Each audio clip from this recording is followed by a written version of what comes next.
Ada seorang ulama besar namanya Abdullah bin Mubarak, seorang tabi'in, tapi dia termasuk min kibari tabi'in. Min kibari tabi'in itu tabi'in tapi kedudukannya paling tinggi, Pak. Karena tabi'in itu terbagi menjadi 3 tabaqat. 3 tabaqat itu 3 lapis.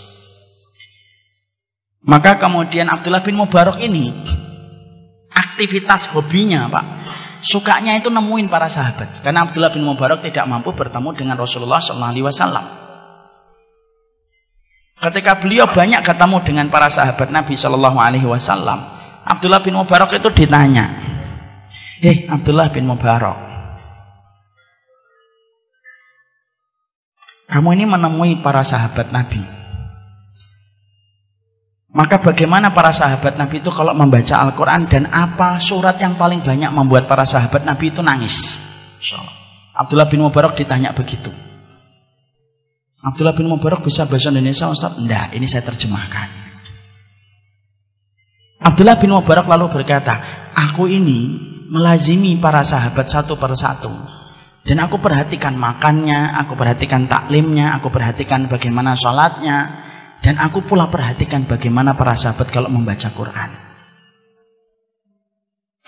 Para sahabat itu kalau membaca Quran, yang paling mereka nangis itu kalau sudah melewati satu surat. Apa surat yang paling banyak membuat para sahabat nangis? Surat Hud, surat yang ke-11. Makanya surat itu termasuk surat yang membuat Nabi itu beruban. Surat Hud. Kemudian Abdullah bin Mubarak melanjutkan, surat Hud yang banyak membuat para sahabat itu nangis. Apa ayat yang paling banyak membuat para sahabat nangis terseduh-seduh ketika melewati ayat-ayat di dalam surat Hud?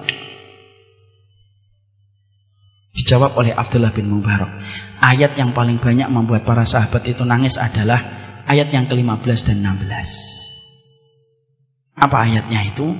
Man kana yuridul hayatad dunya wa zinataha nuwaffi ilaihim a'malahum fiha wa hum fiha la yubkhasun. Orang itu kalau dalam kehidupan di dunia, yang dia pikirin dan dia niatkan dalam kehidupan dunia, kok yang dipikir dunia terus? Nuwaffi ilaihim a'malahum fiha wa hum fiha la yubkhasun. Kami kasih kepada mereka dunia sebagaimana niat yang mereka tanam, la yubkhasun, tidak dikurangi sama Allah.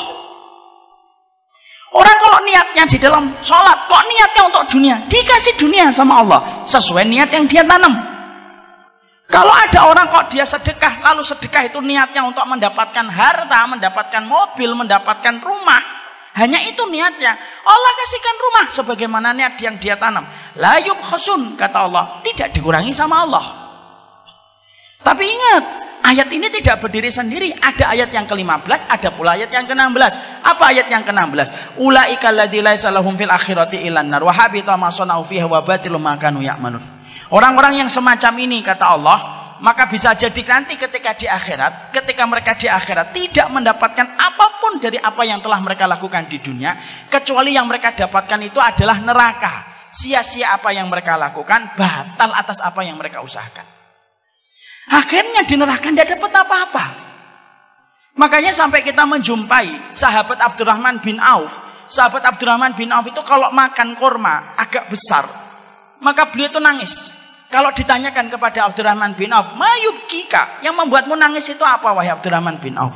Dijawab sama Abdurrahman bin Auf, yang membuat saya nangis itu 2. 1, kurma ini lebih baik daripada kurma yang dimakan oleh Rasulullah.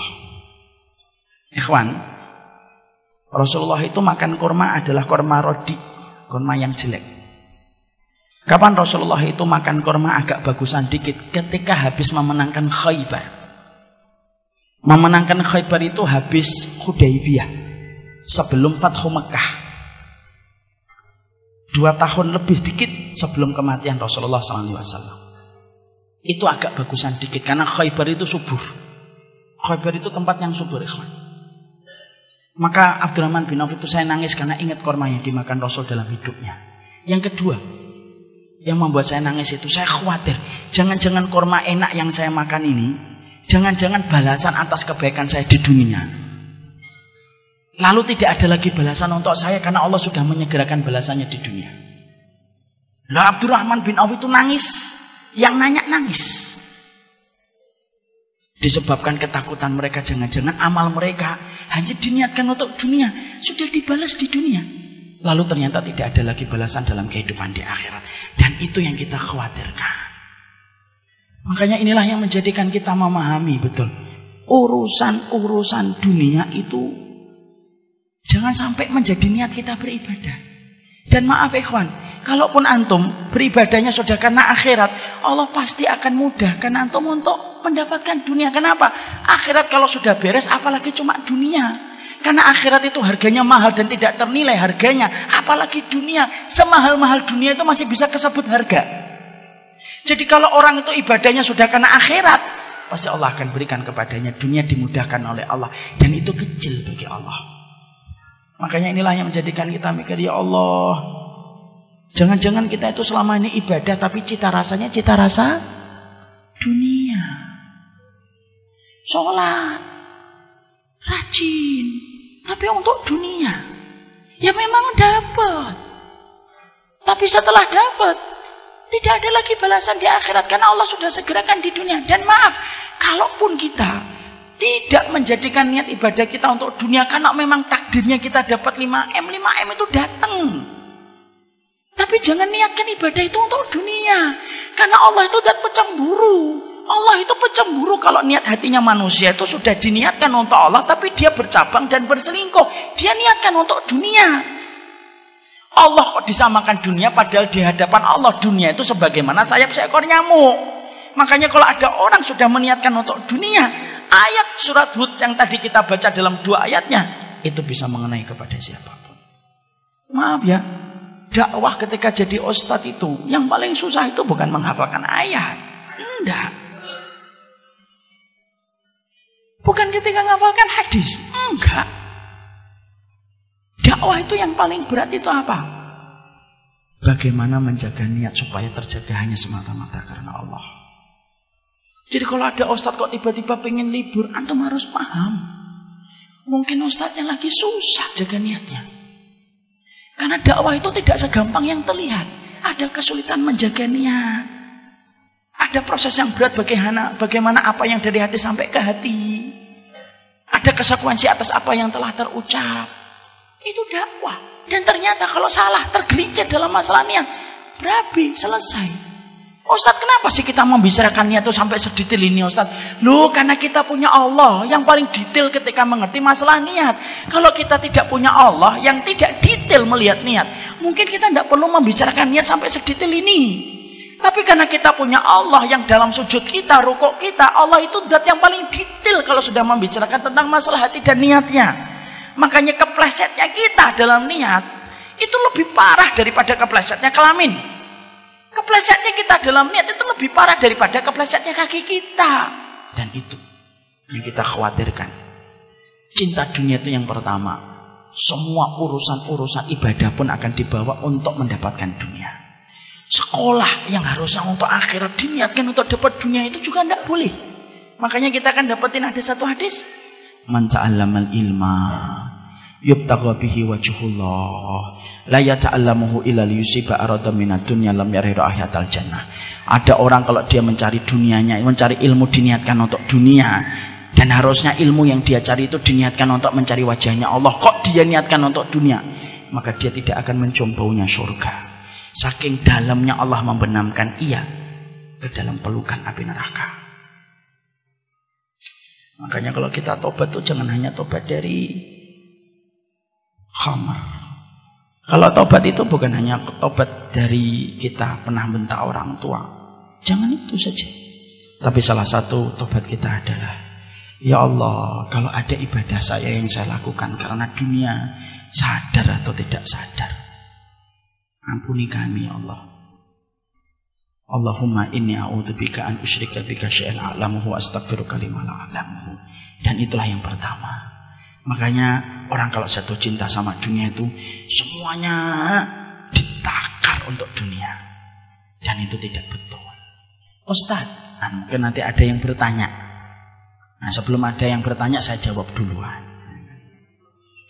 Ustadz, kalau saya meminta dunia emang tidak boleh. Nah, kalau berdoa boleh.